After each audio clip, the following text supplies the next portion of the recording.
Nós vamos atualizar agora o caso envolvendo a dona Elizabeth Arrabassa e também o filho dela, Luiz Antônio Garnica. Por isso nós estamos aqui ao lado do advogado Bruno Correia, bem na porta da Central de Polícia Judiciária. Doutor Bruno, tem novidades no caso, né? Vamos fazer uma atualização de como está o caso nesse momento. Seja bem-vindo à nossa programação. Muito obrigado mais uma vez. Bom, nós tivemos no final da semana passada, no que diz respeito ao caso Larissa, né, a entrega das defesas técnicas, tanto pela defesa do Luiz como ao final da semana pela nossa defesa, no que diz respeito a Elizabeth.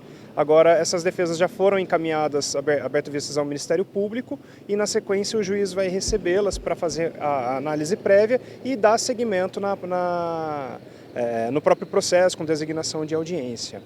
Basicamente, o que o senhor diz na defesa? Bom, a gente demonstra que existem várias incongruências na investigação, como diferenças de horário, a própria troca de mensagem que foi extraída dos aparelhos, demonstrando que quando a Elizabeth sai da residência, supostamente a Larissa ainda está com vida, porque tem mensagens da Larissa para ela, da Larissa para o Luiz, né? A gente demonstra aquela lacuna do livro de registro de entrada da Elizabeth, acreditando que pode outras pessoas terem ido lá sem conhecimento da polícia, né? E a gente demonstra também algumas irregularidades técnicas no que diz respeito a nulidades da extração dos dados, tá? E da nulidade de apreensão de equipamentos, que foram feitas apreensões de equipamentos sem determinação judicial. Então tem alguns pontos mais técnicos, outros pontos sobre os fatos mesmo que a gente questiona. Nessa questão técnica, a gente já tem casos, né, parecidos como esse, de que as provas foram anuladas justamente por conta desse motivo, né?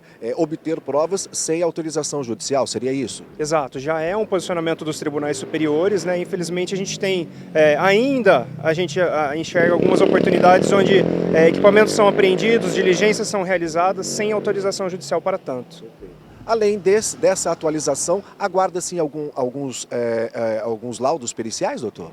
Sim, também um outro ponto muito importante, a própria quebra de sigilo bancário, que foi solicitado nos autos, essa quebra ainda não está no processo, né? Então fala-se que a Elizabeth tinha dificuldade financeira, dificuldade patrimonial, que tinha inúmeras dívidas e o Ministério Público inclusive utiliza isso como argumento, mas isso não existe em momento nenhum no processo, isso são só falácias, né? E isso é muito importante porque isso prejudica a defesa, porque tem uma grave acusação dessa e não tem nenhuma prova nesse sentido nos autos. E essas provas ainda podem ser anexadas já no decorrer desse processo? Podem ser anexadas sim, mas a gente vai ter um prejuízo da defesa, porque o nosso prazo para apresentar a defesa já se expirou na semana passada. Então eu vou ter novas provas e que isso pode sim atrapalhar toda a defesa, como também o próprio processo em si. Perfeito. Doutor, como é que está a dona Elizabeth na prisão? Nós tivemos contato com ela semana passada, ela continua no setor de enfermaria da penitenciária, até ela não desceu ao raio. Desde que ela chegou na penitenciária de Votorantim, ela está lá, onde está sendo medicada, com a saúde fragilizada, mas ela está acautelada lá na penitenciária de Votorantim. O senhor ainda pretende entrar com algum recurso para tirá-la de lá? Olha, no momento ela está sendo medicada lá.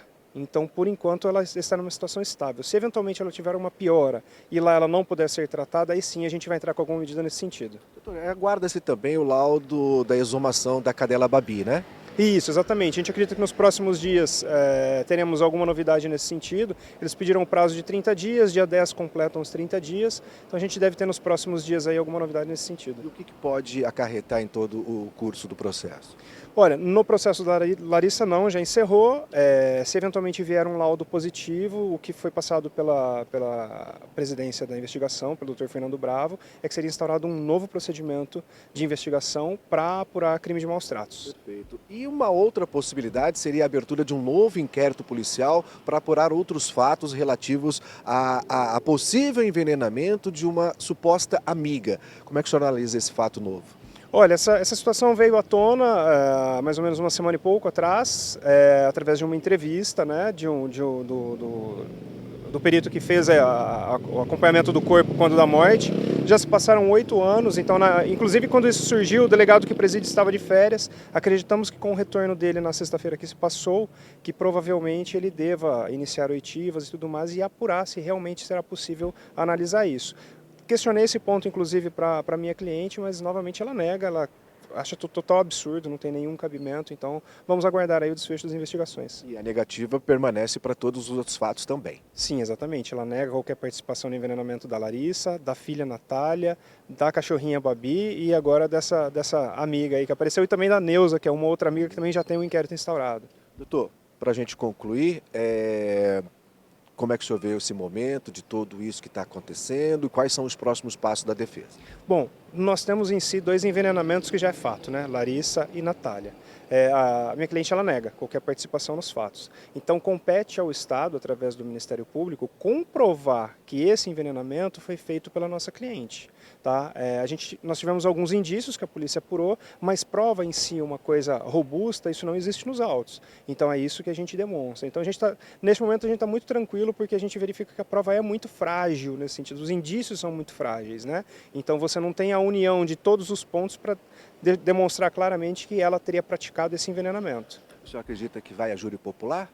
E existe essa possibilidade sim. A gente tem essa primeira fase do júri, onde a gente pode tentar descaracterizar esse crime, até demonstrar que ele não aconteceu por parte dela, e a segunda parte que seria do plenário, onde seria rediscutido então a matéria com a análise do júri popular.